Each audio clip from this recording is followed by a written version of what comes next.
Hola a todos y todas. Hoy desde EPSIS tenemos a Daniel, que es psicólogo, y vamos a hablar sobre educación sexual y identidad sexual, entre otros. Primero que todo, Daniel, muchas gracias por participar y divulgar temas de psicología. Muchas gracias a vosotras y a vosotros por invitarme y darme esta oportunidad. Primero voy a presentarte. Daniel Santa Cruz García es licenciado en Psicología por la Universidad Autónoma de Madrid. Es psicólogo general sanitario, tiene el máster oficial en Psicología de la Salud y el máster oficial en Sexología, Educación y Asesoramiento Sexual, entre otros. Eso es, muy bien.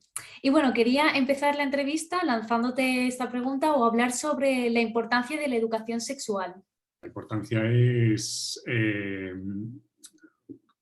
pues innegable, ¿no? La educación sexual, o como yo siempre suelo decir en todas las entrevistas y charlas que doy, es importante porque no se puede no hacer educación sexual. Es decir, a todas y a todos nos educan en lo que son los sexos, lo que es la sexualidad, desde que nacemos, y esa educación sexual no para hasta que te mueres, básicamente. Entonces, prácticamente todo es educación sexual, porque tú aprendes de forma incidental o accidental muchísimos contenidos y muchísimos temas sobre sexualidad, sobre relaciones sexuales y eróticas, pero también sobre lo que significa ser hombre o ser mujer, sobre cómo tratar a las diferentes vías de diversidad sexual, con lo cual es lo que te decía al principio, no se puede no hacer educación sexual, pero generalmente a lo que os soléis referir con educación sexual es a los intentos más reglados o formales de llevar contenidos de educación sexual a un currículum educativo dentro del sistema educativo. No sé si prefieres que hablemos de esa parte. Sí, está bien. Vale. Pues eso, pues la educación sexual como tal en España no existe, la reglada y formal en los centros educativos.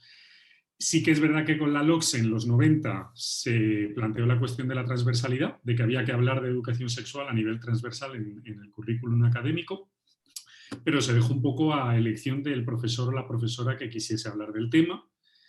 Luego hay otra ley que es la 2-2010, la mal llamada ley del aborto, que es la ley de salud sexual y reproductiva, donde se obliga a que haya una educación sexual formal en el currículum educativo español, pero nunca se ha materializado. Y ahora que no sé si sabes que hemos tenido una reciente reciente ley educativa, la LOMLOE, el año pasado, pues sí que pone que va a ser oficial y que lo van a intentar regular y demás, pero todavía no se ha traducido en ningún decreto ni en ninguna orden. O sea, que estamos expectantes de ver qué se va a hacer con la educación sexual en el currículum ahora. Y a ver de qué hablan, de qué tipo de charlas. Sí, porque esa es otra, o sea, bueno, tú córtame con lo que digas que yo me puedo enrollar muchísimo. Sexual es hablar de los aspectos preventivos, que está bien porque es necesario, pero a los que nos dedicamos a educación sexual nos quedan todos los otros aspectos que son los aspectos positivos o promotores de educación sexual, es decir, de hablar de sexualidad en positivo. No solo, no sé si tú has tenido la misma experiencia que pude tener yo en mi colegio, que era que te venían a hablar una tarde de preservativos. Exacto. Por eso te digo, ¿y qué es lo que más aborda la educación sexual? O sea, aparte de la prevención, ¿qué más otras áreas hay? Pues esto a nivel europeo estamos un poco a la cola, pero tanto la Organización Mundial de la Salud como la UNESCO, como distintas organizaciones como IPPF, que es con la que yo más he trabajado muchos años, tienen verdaderos currículums hechos sobre todo lo que hay que hablar de sexualidad.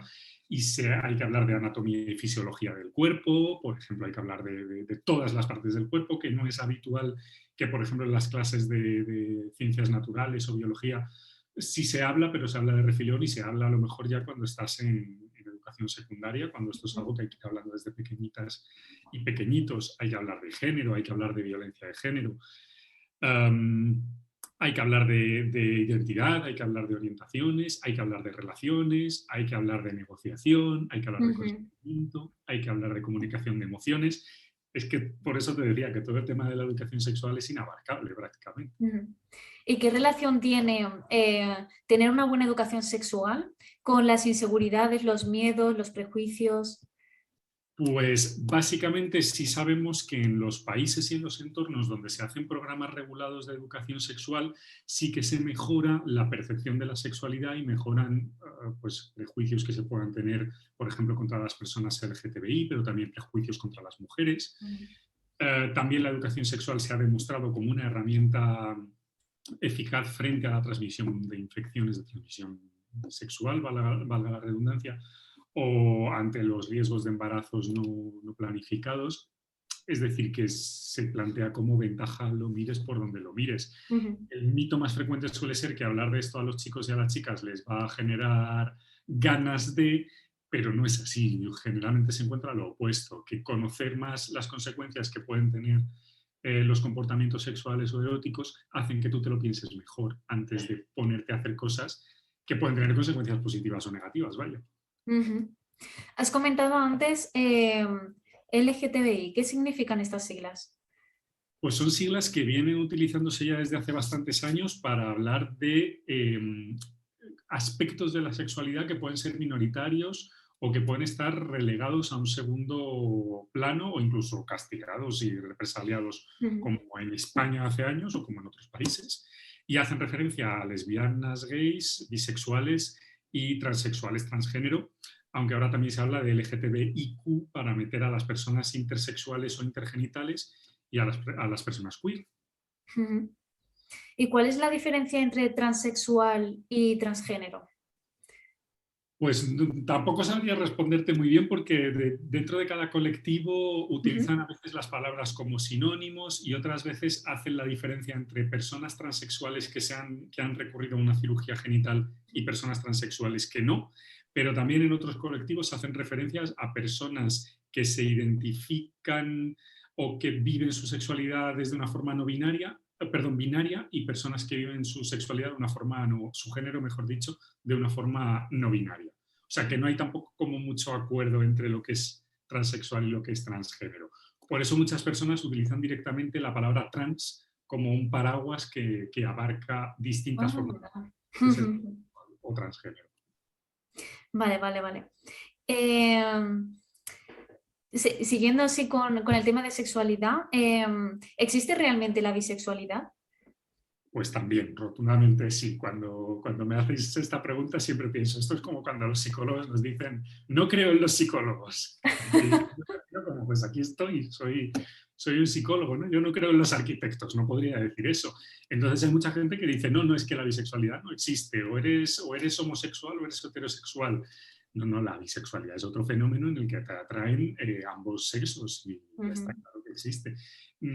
Yo creo que generalmente la gente se imagina que ser bisexual es como que te gusten al mismo tiempo o a la vez o en la misma cantidad, si se pudiese regular de alguna forma, chicos o chicas, hombres y mujeres, pero en realidad la bisexualidad puede ser que te gusten los hombres y una o dos mujeres en concreto, o que te gusten todos los hombres y todas las mujeres, es decir, esto es una gradiente, no es una cosa tan categórica. Yo escuché una temporada que era porque estaba de moda ser bisexual y pues estaba en auge que hayan tantísimos bisexuales. ¿Qué opinas de esto?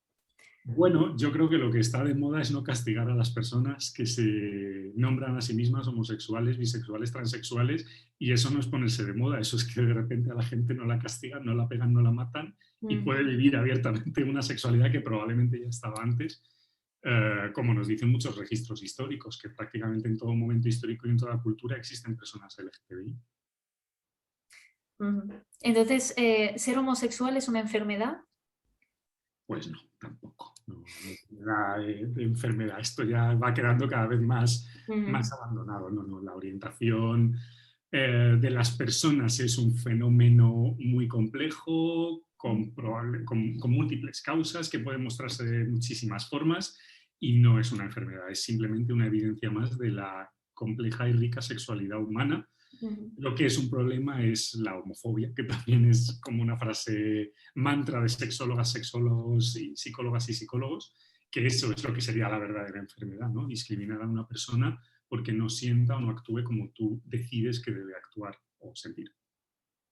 ¿Crees que ahora mismo hay más respeto entre la gente joven con los homosexuales?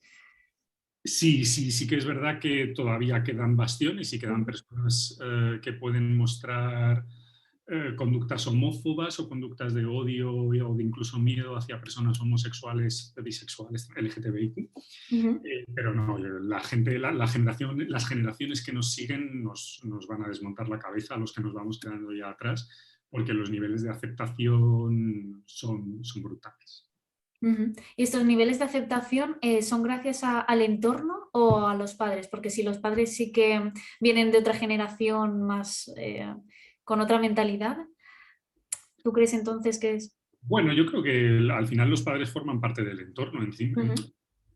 O sea que en definitiva depende de ambas cosas, ¿no? El entorno está siendo cada vez legal y socialmente más seguro para las personas LGTBIQ, pero también las familias, o sea, aprenden a pasos agigantados acerca de esto.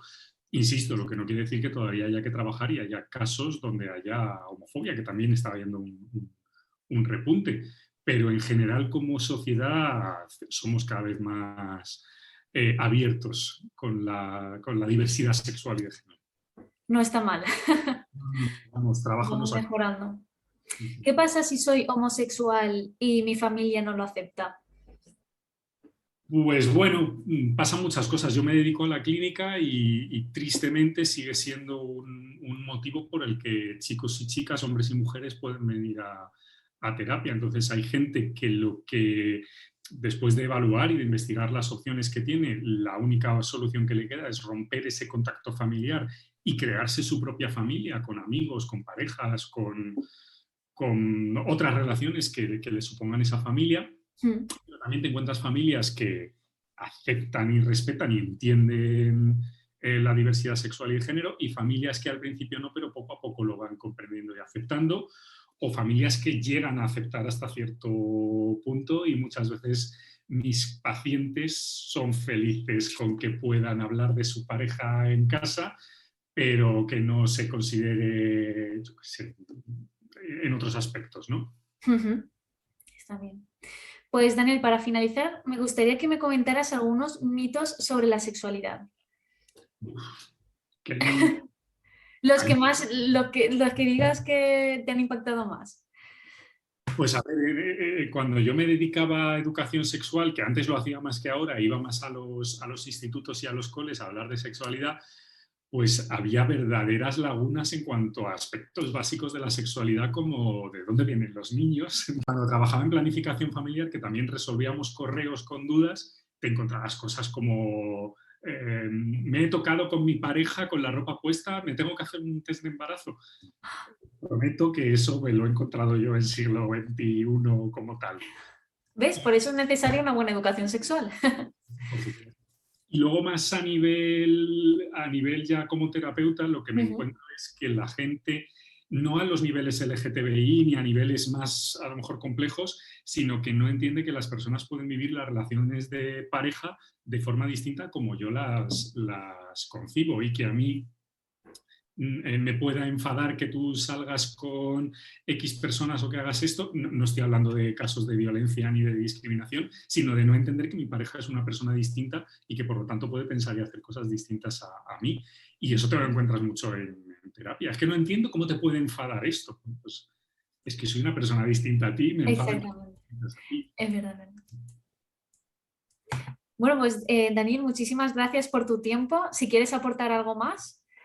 Nada, que todo lo que sean esfuerzos por extender la educación sexual y hacerla más científica, empírica, meterla dentro del sistema educativo, bienvenido sea. Yo creo que cualquiera de vuestros espectadores y espectadoras que quieren hablar un poco sobre el tema va a encontrar cosas. Si me buscáis a mí, tengo yo cositas también escritas, o sea que sin problema, pero vamos, encontráis millones de cosas sobre educación sexual si queréis si queréis mejorar y aprender más sobre el tema. Pues si te parece, nos comentas dónde te pueden encontrar o Vale, dónde te buscan. perfecto. Buscas Daniel Santa Cruz Ujú. y seguro que aparecen cosas que haya podido escribir yo.